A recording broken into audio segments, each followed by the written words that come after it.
Today we are going to be talking about identifying tone in poetry. Just a side note, today when you see a slide with a pencil image, that means you need to take notes on the slide. I also recommend that you pause it in case you take a little bit longer to write and I'm speaking a little bit too fast for you to get it all done. But go ahead and as you're taking your notes, remember your notes need to make sense to you. So if you need to draw pictures, if you want to just write a few key words, that's completely up to you, whatever best benefits you. But our objective today is after watching this video, you should be able to explain the difference between determining the tone of what someone says versus the tone of what someone writes. Usually, when people hear the word tone, they think about a person's tone of voice. For example, you might remember your mom telling you not to take that tone of voice with her. Or you might hear one of your teachers telling you or other students to tone it down while they're talking. But in those instances, they're talking about the volume or the pitch, kind of the attitude behind the voice. So maybe they were really whiny or loud. But what happens when you are asked to determine the tone of what someone is writing? So, writing, when you are thinking about tone, involves the author's attitude or feeling about the subject he or she is writing about. And I want you to make sure we have a pencil at the end, so we should be taking notes right now. Feel free to pause it if you need to. Specifically, tone can be determined by the author's word choice and dialogue between characters. That's the textbook definition of tone, but what we're going to really focus on today is how to use the author's word choice as a way to determine what the tone of their poems are. So, in order to determine what the writer's tone is, you have to know the connotative meaning behind the word or words that they use. So, a little quick review, connotative definitions refer to the emotion behind the word. So, maybe the author's word choice is an angry word. Maybe it's a word that makes you kind of scared. They're creepy words. They could be words that excite you, that make you feel happy when you read them. It could be words that bring forth emotions of love or caring. You might feel emotions that make you tired or sick of something, or just sadness. So, words that are packed with emotion, these are some examples. Slender, thin, and skinny. These are three words that some people might think have just the same definition, and they're right to an extent. They all have to deal with the size of something and it being really tiny. But if somebody were to call a person slender, that would have a positive connotation. It might just mean that they're a really fit person. Describing somebody as thin could be negative or positive. Maybe you think like they are, they can eat whatever they want and never work out, and they can still wear, easily fit into a swimsuit, whatever it is. But skinny, if it's used, is often referred to somebody who might be malnourished, and that would have a negative connotation.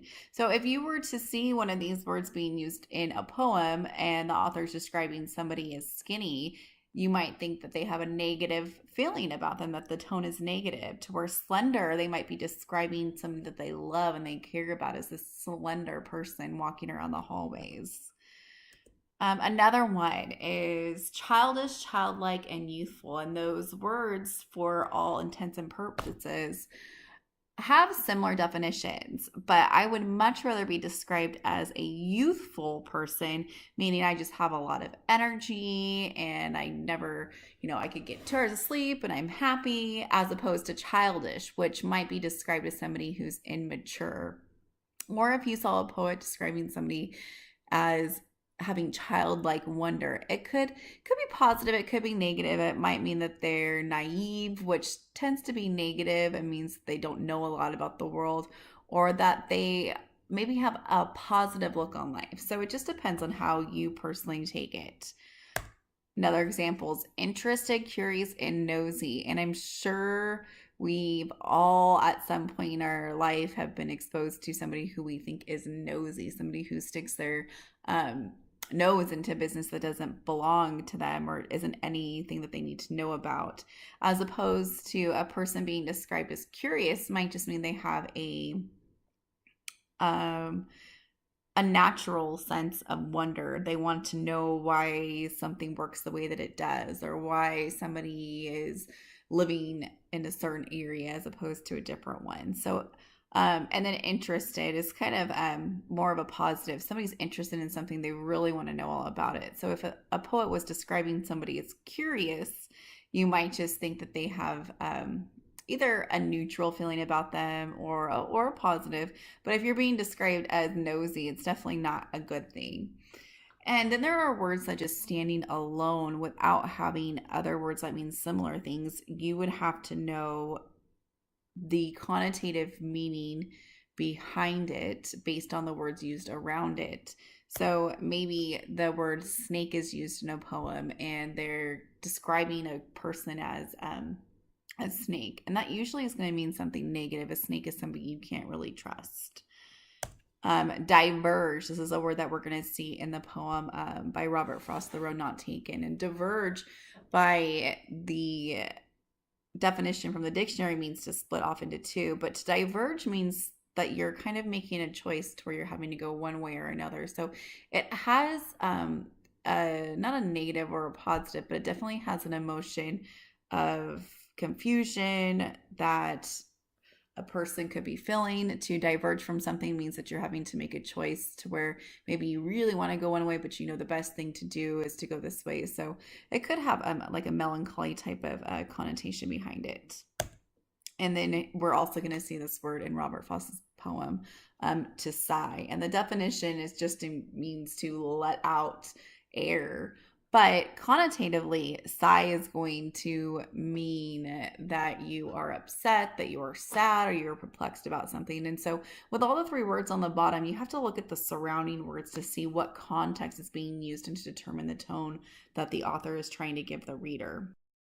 So, determining tone practice. What you're going to be doing is I would like you to copy down the entire poem. So yes, I would definitely pause it for a few seconds so you can copy it all down. Once you've done that, then we will go ahead and I will read it and I will explain the tone and which words he used to help me determine the tone that Langston Hughes wanted me to fill from the poem. Dreams by Langston Hughes. Hold fast to dreams, for if dreams die, life is a broken winged bird that cannot fly. Hold fast to dreams, for when dreams go, life is a barren field frozen with snow. So, Mr. Hughes, as he was writing this, obviously he's an amazing poet and he definitely gives a lot of thought into what he writes and his word choices. So, stanza 1 has a tone of sadness. The words broken and die give the reader that feeling. If he had chose any other words, we could have maybe turned it to hopelessness or anger, but something that's broken immediately just reminds a person of a time that they love something and it broke and they can no longer use it. And death, of course, is always going to, hopefully always bring on a feeling of sadness from somebody. And then stanza 2. The words barren and frozen give the reader a tone of infinite emptiness. So we're still on that sadness spectrum and feeling it's not a happy poem. I mean, definitely if you read this and you were thinking, man, this guy is so excited because he's talking about dreams, it must be happy. It's showing me that you're either not taking your time to read it or we're not really giving our thought process to his word choice. So the words barren and frozen are giving that infinite emptiness. And barren means there's nothing there. If you were to describe the house across the street having a barren yard, it means there's nothing in there. No trees, no grass, no toys, just empty. And then when you think about something that's frozen, life is a barren field frozen with snow. He's basically saying that it's solid. It's never changing. It's never moving. Yes, we know that like so that's frozen can melt. But he doesn't talk about this. He is just saying that life is a barren field frozen with snow. So he's hoping that that reader will see that word and start to think about something that can't be moved, that's hard to break apart, and it's just what it is for the rest of his life, your life, their life, whichever life of the person is that they are who is reading it. So to recap, yes, I put a pencil on this slide, but it is up to you. Go ahead, take keywords, but make sure, because in order to complete your discussion and participate in tomorrow's activities, you need to be able to explain the difference. So when you determine the tone of what someone says, you listen for their volume and pitch.